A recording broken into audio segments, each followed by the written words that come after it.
Today, I'm going to quickly go over every film and show that I watched in July 2026. This video won't be very in-depth. I'm just going to quickly go over some of my thoughts on each film. A lot of these movies have videos dedicated to them, and those videos will be in the description. So if you want to check them out, you can. Also, I will list where each film is streaming as of the time of posting the video, so it will become outdated. Of course, these are my opinions. I'd love to know your thoughts on any of these films. And with that, let's get in the video. The first movie that I watched was on the second, and it was Undertone.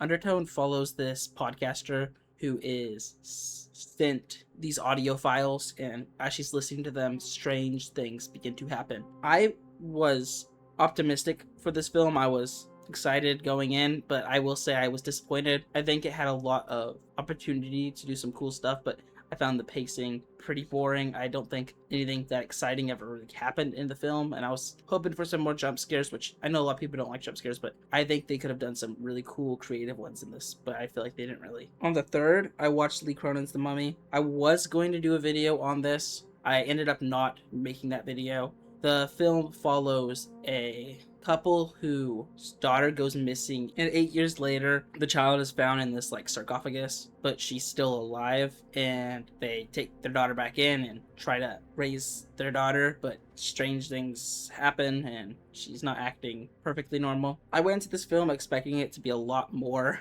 it sounds weird, but a lot more brutal than it was, and it definitely is pretty gross. There's some skin peeling, some fairly nasty scenes, but I was expecting it to be ramped up even more than that, so I was a little disappointed. I also just never felt very invested in this story. I will say, like, desert isn't my favorite setting, and a lot of the film doesn't take place in the desert, but a chunk of it kind of does. It's just not my favorite kind of setting. On the 7th, I watched Bali, which I did for a video where I went over 4 Indian horror movies. And this film wasn't great, but I think it had some good elements to it. It follows a father whose son turns ill, and so he takes his son to a hospital, and things take a turn when that son starts to talk to this mysterious nurse, which he claims is living in an abandoned part of the hospital. I really liked the father-son relationship in this film. I think that was done really well. I think that there were some genuinely creepy scenes, but the second half, at least to me, didn't make a lot of sense, and it definitely isn't a great film. On the 8th, I watched A Nightmare on Elm Street 4, The Dream Master, which follows Freddy Krueger, who returns once again to terrorize the dreams of the remaining dream warriors from the previous film. And I remember being alright. I remember there being some pretty gnarly dream sequences. I wouldn't say the film was great, but I didn't hate it. On the 9th, I watched Minions and Monsters, which follows the Minions who try to conquer Hollywood and become movie stars. It's a Minions movie. Don't go into it expecting it to be serious. Definitely not, but I liked it. It was really entertaining, really stupid, really violent for a PG movie. I forgot how violent these films are. There's a scene where someone gets their head chopped off, and you see meat. It doesn't look real. Next, on the 14th, I watched A Nightmare on Elm Street, The Dream Child, which follows the pregnant Alice that figures out Freddy Krueger is trying to strike through the sleeping mind of her unborn child, hoping to be reborn into this world. I didn't think the film was great, but I remember having some pretty solid dream sequences, and it was entertaining enough. I wouldn't necessarily recommend it unless you're watching all the Nightmare on Elm Street films. On the 16th, I watched Pretty Lethal, which follows a group of ballerinas who find themselves fighting for their life as they try to escape this remote inn after their bus breaks down on a way to a dance competition. Some pretty good kills, a lot of fun action. I would definitely recommend this film. And on the 17th, I watched Obsession. Finally was able to watch it. I actually made a review on it. Was really excited. I watched it like the morning it came on Peacock. It follows a guy who breaks a mysterious one-wish willow and asks for his crush to love him more than anyone else, and that happens, but at what cost? I really like this film. I give it 4 stars. I really should give it 4.5. I had a really good time with it. Curry Barker, I'm really excited to see what he does next, because I really had a good time with this film. The acting's good, story's entertaining, it's funny at some parts, and the film's, it's not that long of a film. It's about an hour and 50 minutes, but I would have been okay if it went on longer. I was having a really good time with it. I remember I checked the time when watching the film, and I was like, there's only 10 minutes left. On the 18th, I watched Blade of the Immortal, which follows a samurai who's been cursed with immortality after a battle, and he promises a young girl named Rin to help avenge her parents who were killed by a group of master swordsmen. And the film was pretty solid. I'd probably give it 3 stars, maybe 3.5. I will say I was a little disappointed. That sounds crazy.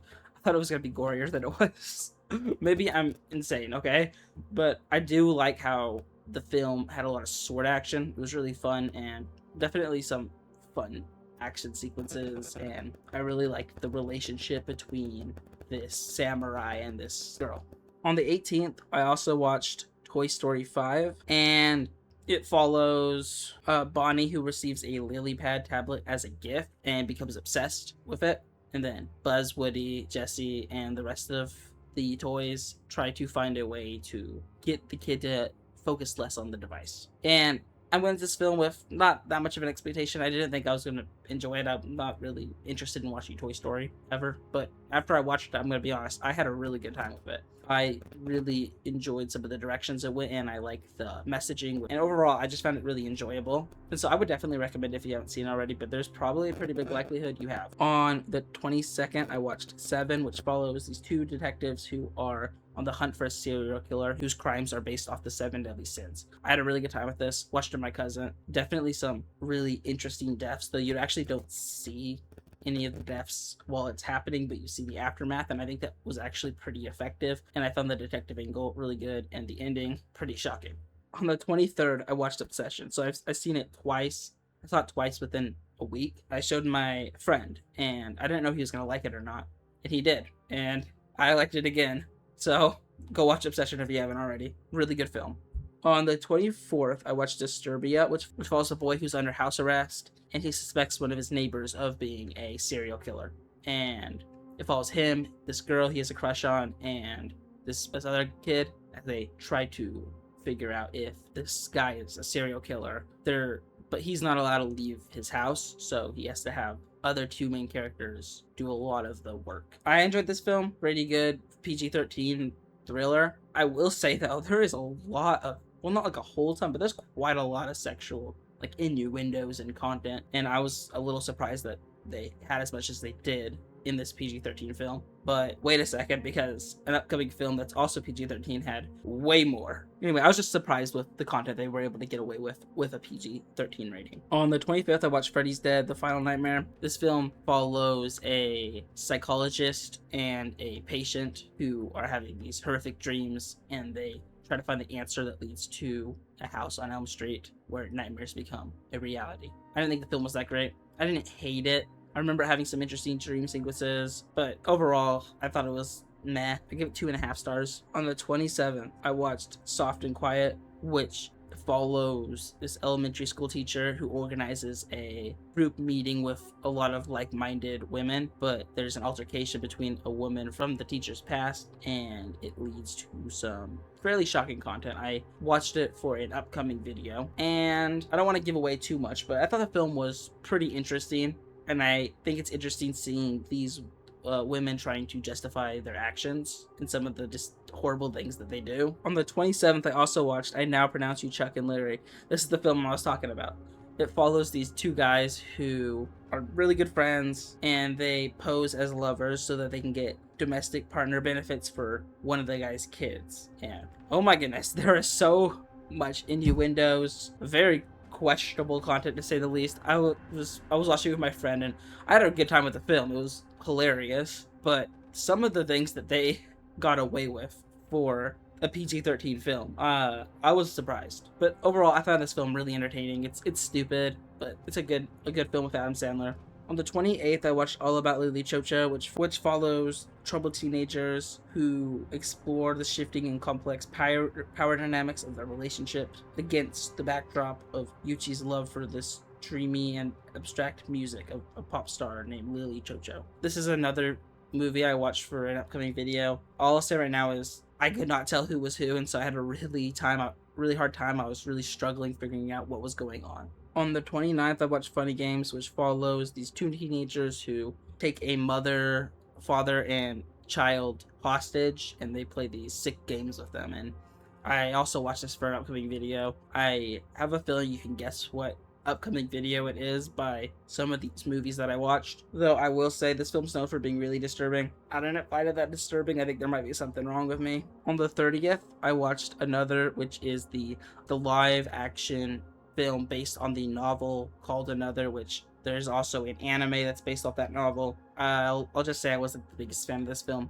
It felt like a light version of the anime. And finally, on the 31st, I watched Spider-Man Brand New Day, which follows Peter Parker and the pressures of seeing his old friends move on without him and him not knowing what to do about that. It kind of focuses a bit on his mental health and how he's lonely. And I might be on a little bit of a hot take. When I watched it, I wasn't the biggest fan of it. I still thought it was pretty good. I was really hoping for a bit more of the emotional weight, and I think there was quite a bit of it, but I was hoping for maybe a couple more emotional scenes. But it is a pretty solid film. A lot of people are really liking it, so check it out if you haven't already. And so with that, those are honestly all of the films that I watched this month. I did watch a couple of shows though.